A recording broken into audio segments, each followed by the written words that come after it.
to Alaska! We are so excited for you. You are going to love it. But now you're probably wondering what to pack for such a special place. But honestly, that's only half the question. What you need to ask yourself is, what are the right things to pack and what should you leave behind? After our cruise a few years back, we made an Alaska packing video. But since then, we've road tripped all the way up the Alcan Highway and spent a month exploring Alaska in the summer. So now we got you covered whether you're going on a cruise, a road trip, or flying up. Yeah, and we're gonna make this video easy for you. We're gonna break it up into 3 sections: Alaska packing fundamentals, Alaska road trip packing, and Alaska cruise packing. Let's get into it.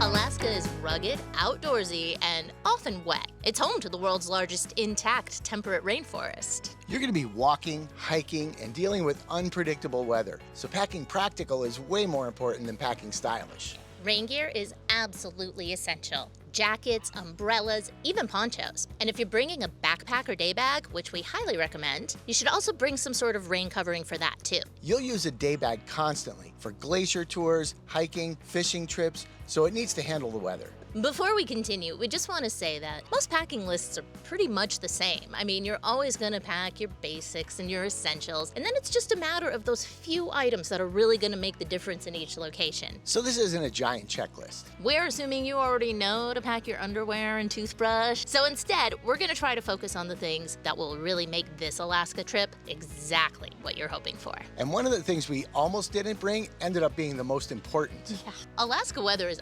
unpredictable. Rain, wind, sun, sometimes all in one day. So quick dry clothing is a game changer. Yeah, we love our 100% cotton, especially organic cotton clothing, but that's not great in damp weather. When you get wet, it stays wet. Focus on quick dry fabrics with moisture wicking technology, or semi-synthetics like bamboo or tencel. Or if you prefer natural fabrics like we do, merino wool is a great option. Pro tip, the rainy season in Alaska starts in July, and there are definitely different spots that you'll go that get a lot more rain than others. In our experience, these were places like Valdez and Ketchikan. Yeah, but don't let the weather discourage you from going to these places because they are really great towns and were actually 2 of our favorites when we went. This one's huge, footwear, because this is where people mess up the most. First and foremost, Alaska is a very casual place. You will not need any kind of dress shoe while you're there. So unless you're on a cruise, well, you'll want them for on board the ship. Pack only comfortable, casual shoes for your road trip or excursions. Yeah, one poor woman on our cruise only packed dress shoes, and she ended up going on a rainy, muddy hike in patent leather flats. Needless to say, she was pretty miserable. So I'm sure you've caught on by now. A lot of the trails, excursions, the towns, they can be wet and muddy sometimes, so regular shoes won't always cut it. Now that your shoes are sorted, here's that other thing to consider for your feet. Wool socks. They're one of the smartest things you can bring. They're temperature regulating and moisture wicking. We got a tip to bring thick wool socks for a kayaking trip, but they also turned out to be perfect for a cold, overcast day of shore fishing on the Homer's Spit. I wore them with Teva sandals, which I know is a bold fashion choice, and my feet ended up getting totally soaked when I went in to release a fish.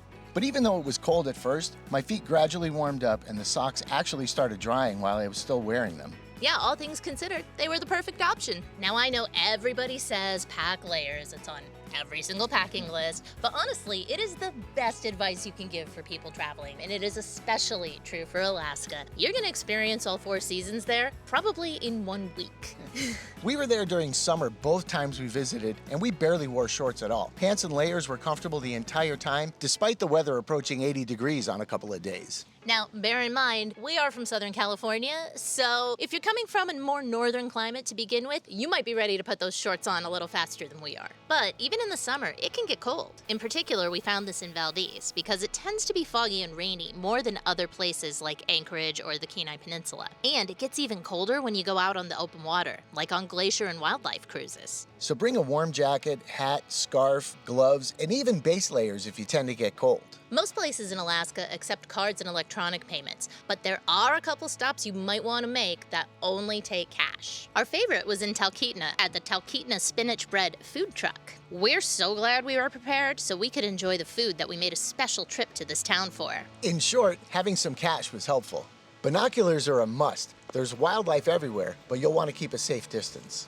And if you're a photography enthusiast, a quality long lens is a must-have for an Alaska trip. Bug spray is definitely worth packing. The flies and mosquitoes are like state birds up there. We even saw massive mosquito sculptures when we reached the end of the Alaska Highway. It was like a friendly warning / inside joke. And even though it's not a tropical destination, don't forget sunglasses and sunscreen, especially on the water. A lot of sunlight bounces off of those waves and can be really strong. Sunglasses with polarized lenses are especially nice to have for spotting things just under the surface of the water, so bring those along for your fishing excursions. One thing you won't need to pack to enjoy wildlife is fishing gear. Yeah, most charters provide it for you, and if you're going fishing on your own, there are places where you can rent or borrow it locally, like the Alaska Fish and Game Department. They have an excellent loaner program, and we took advantage of it when we went to Homer. Check out that vlog to see what Stephen caught. You will need a fishing license though, but they're pretty easy to come by. You can get a temporary, non-resident license for anywhere from 1 day to 1 year. My 1-day license in 2024 cost $15 plus $15 more for a king salmon stamp. Coming up, we've got the #1 item to pack no matter how you're going to Alaska. And it's the item we almost skipped, so stick around. And if you're enjoying this video, please give it a like, and while you're at it, why not subscribe?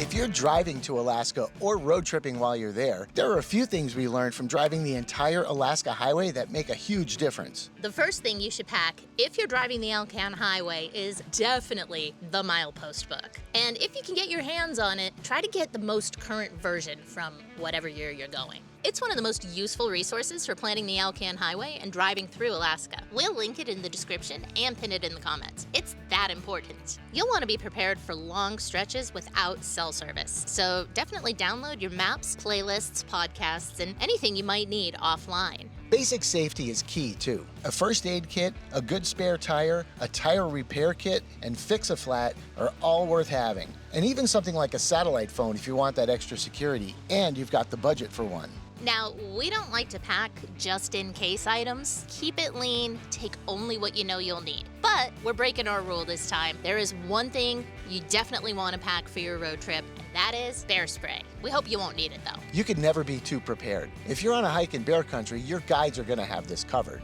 But if you plan to do any hiking on your own, make sure you have some spray and you've gotten a tutorial on how to use it. We found the rangers in national parks to be super helpful with regards to that. One thing we don't recommend, per our conversations with park guides and locals, is that you wear a jingly bell when you go on your hikes. A lot of people wear them as a noisemaker to kind of ward off bears or warn them they're coming, but locals fondly call them the dinner bell because they can actually arouse bears' curiosity. So we don't recommend it. Use it at your own risk. If you're in a camper van or RV, robust fire protection is super important. A fire extinguisher, smoke and CO2 detector, a fire blanket, and a fireproof document bag are all things we carried with us. We also recommend having a toolbox with the basics, plus things like a tarp, bungee cords, and various adhesives and sealants for things like unexpected roof leaks or repairs. These are especially handy if you're going to rent a vehicle to drive up the Alcan Highway because you never know how it's been maintained. You should also consider things like cold weather and comfort. Things like an ice scraper, a window squeegee, a wool blanket, and we especially loved having a diesel heater in the house to keep us nice and toasty on cold or rainy nights. And finally, don't underestimate practical basics. You're going to want to have some Canadian cash on hand and also bring some groceries with you for 2 reasons. 1, it's going to be a lot more expensive in Canada and especially Alaska. And 2, you may not be able to readily find the things that are staples in your own diet. So if there's anything you can't live without, pack extra with you and bring it up. And here's one item you may not need to bring: an auxiliary fuel can that you can attach outside your rig.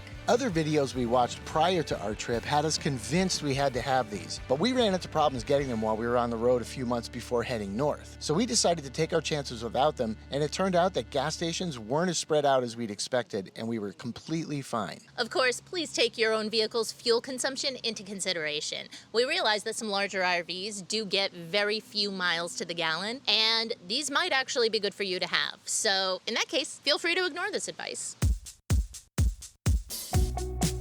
If you're taking an Alaska cruise, there are a few items that'll make life on board and in port a lot easier, and and some that are completely useless. A multi-port charging dock is one of the most handy things you could bring, especially if you have multiple devices like we do, because outlets in cruise cabins are limited. Depending on your device needs, you could find these in USB, USB-C, or a combination. It's a great idea to get yourself some luggage e-tag holders. Those paper e-tags you'll be printing at home need to be attached to your luggage, and these clear plastic protectors keep your paper tags dry and safely attached with braided metal loops. Tag sizes vary by cruise line, but they're easy to find on Amazon. We were on Princess Cruises. We'll link ours below to get you started, and you can expand your search from there if you're on a different cruise line.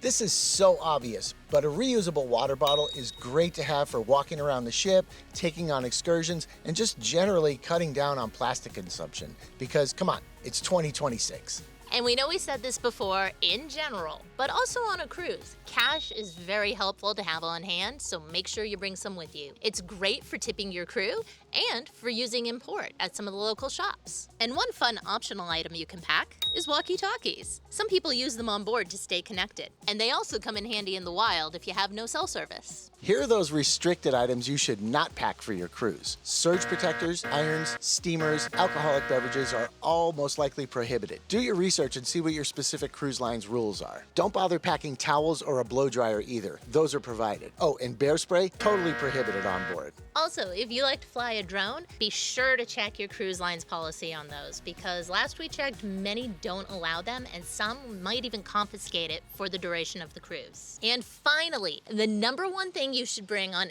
any trip to Alaska Also happened to be the one thing we almost didn't bring on our first visit, but we ended up using almost daily both times we went there. waterproof hiking boots.